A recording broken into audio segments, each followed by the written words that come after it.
Las pirámides son aquellas en que tienen una base. Esa base puede ser un cuadrado, puede ser un pentágono, pero una base, pero hacia arriba está formada por triángulos. Los triángulos se juntan en una punta común que se llama el vértice. De esa manera la figura entonces tiene todos los lados bajando en triángulo y abajo una base que es distinta. Por ejemplo, los que son la pirámide con una base cuadrada. Tenemos el cuadrado y por lo tanto aparecen 4 triángulos. Los triángulos no necesariamente tienen que ser equiláteros, pueden ser triángulos isósceles, de manera que sus dos lados son iguales, más alargados que la base, y vamos a tener una pirámide entonces así larga, arriba unida en el vértice. Eso se llaman las pirámides. La pirámide también puede ser del tipo recta o oblicua, igual que la figura anterior. ¿Qué la hace recta? Si nosotros en el vértice bajamos una altura que cae perpendicular a la base, esa altura cae justo al medio de la base. Pero si está inclinada, la altura no cae al medio de la base, entonces esa inclinación hace que la altura caiga perpendicular a un costado de la base, hacia uno de los lados. Por lo tanto, queda un poquito inclinada y se llamaría entonces la oblicua. Coloqué aquí una forma de calcular entonces el área y el volumen de una pirámide, pero pusimos en el caso de una pirámide que sea regular. ¿A qué se le llama regular? En que la base tiene todos los lados iguales. O sea, el ejemplo tiene un cuadrado, el cuadrado tiene los lados iguales. La letra A está representando al largo de uno de los lados. La fórmula entonces para poder calcular esta área de la figura de la pirámide dice n. N es la cantidad de caras. Luego A sería el largo que tiene el cuadrado, si es que tiene una base cuadrada. Después aparece una P. Esa P se llama la apotema. Y la apotema es la distancia entre uno de los lados del cuadrado y el centro del cuadrado. Justo en la parte del medio del lado se traza una línea perpendicular que mide hacia el centro del cuadrado. Esa se llama la apotema.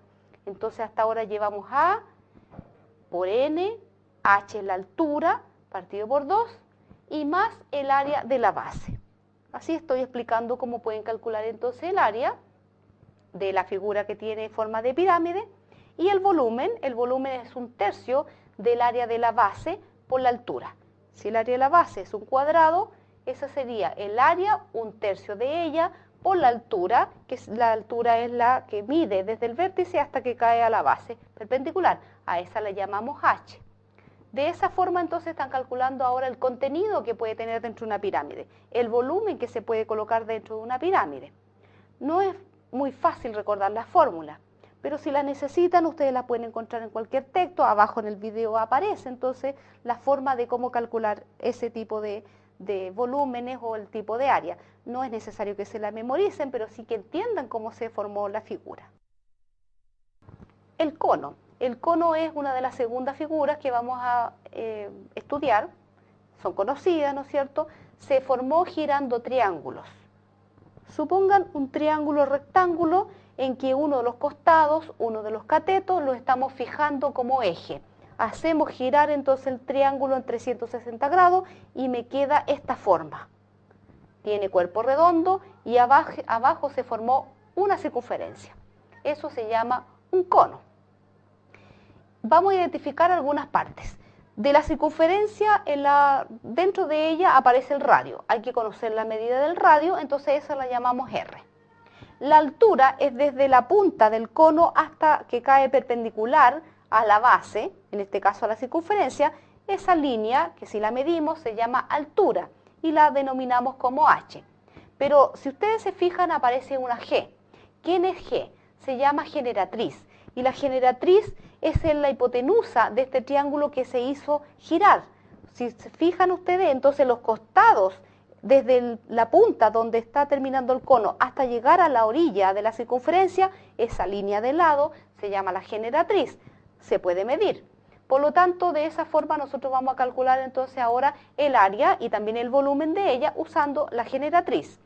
Para el área multiplicamos pi por r. Y ese producto se multiplica por la suma de G más R. G generatriz más R el radio. Y así están sacando la superficie por fuera de un cono. ¿Cómo calculamos entonces el volumen de él, el contenido que cabe dentro de este cono?